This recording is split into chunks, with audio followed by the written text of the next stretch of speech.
Hey, Quinn here with PTSD while black, just vlogging a little bit, thinking about my brain injury and just accepting it for what it is.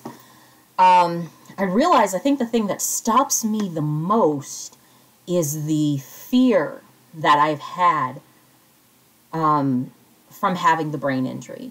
And the fear looks like not knowing when I was going to have a seizure-like episode, going to doctors and not being heard or not being given any solutions, and just having more and more examinations done but not being treated.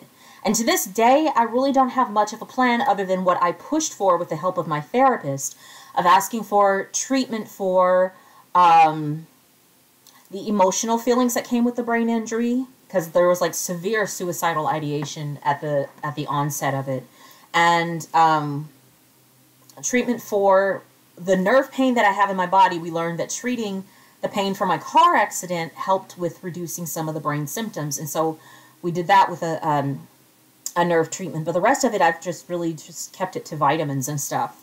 And I still don't like being on this much medication. But what I'm sitting here thinking about is I'm not so afraid of the brain injury itself anymore. It's that I still have not gotten over or felt or processed and allowed the feelings of how the brain injury has stopped me, of how it limited me, how it changed me permanently, from going from someone who was a certified hypnotherapist who was doing competitive public speaking and Toastmasters, which is a fun group, and was getting into community organizing, from going from that to being somebody who is stuttering, who has coordination issues and memory loss and seizure-like episodes. You get confused standing in the shower and you can't brush your hair. That's a big change. That's a huge change in my life. And I still don't think I've allowed myself to sit with what that change has looked like, to grieve the old Quinn and the old way of life, and to accept this new normal, and this new normal in a way that allows me to be self-supporting and self-sufficient. So I owe it to myself as an amends for not believing that I could, or for holding on to the idea that I could get back to who I was before the injury. I owe it to myself to allow myself to grieve, to feel those feelings and let them out. And I know not everyone's going to understand. This journey is not for everybody, but it's my journey, and it's my story, and it's mine to tell, and it's mine to embrace. So, like a lot of other people who had brain injuries, they had support of family and friends. I didn't really have that much support. It took a long time to convince my husband even that something had happened to me.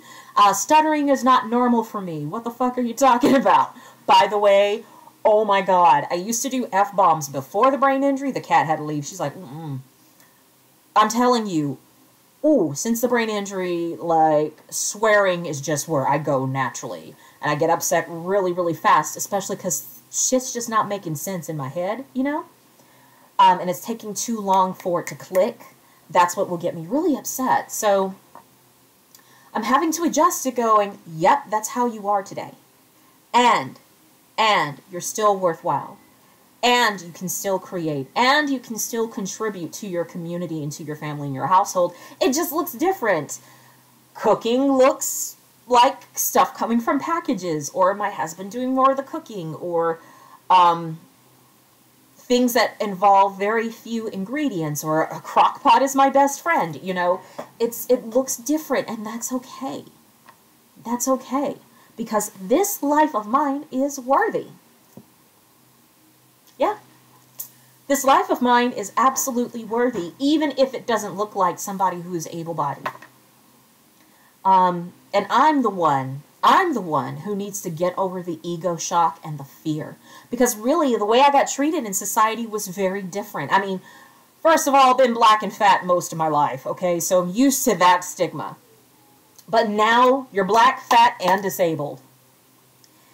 And black people treat me differently.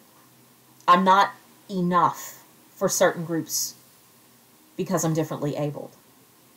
And having to feel that pain, having to feel that pain of not belonging from a community that doesn't belong already.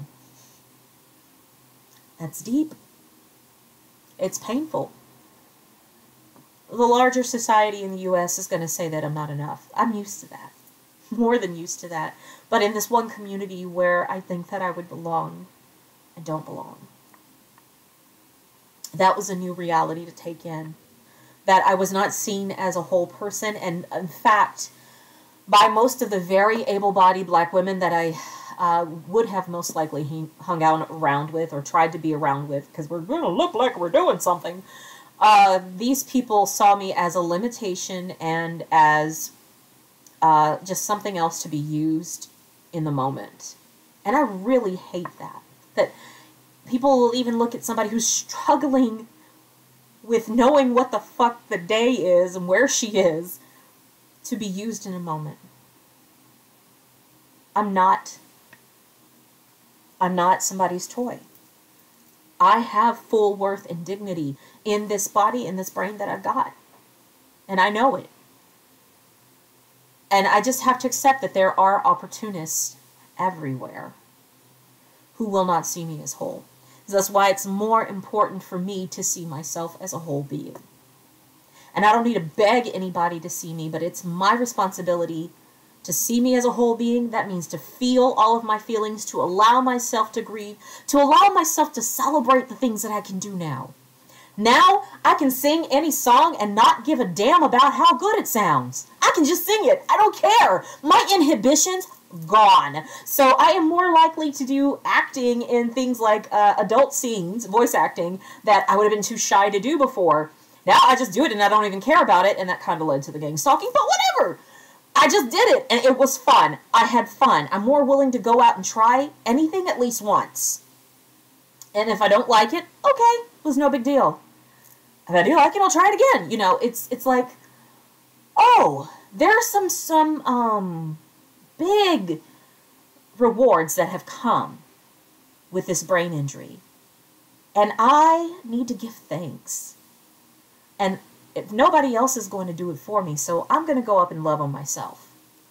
And I hope that you seeing this or hearing this or whoever's listening wherever, I hope that you love yourself too.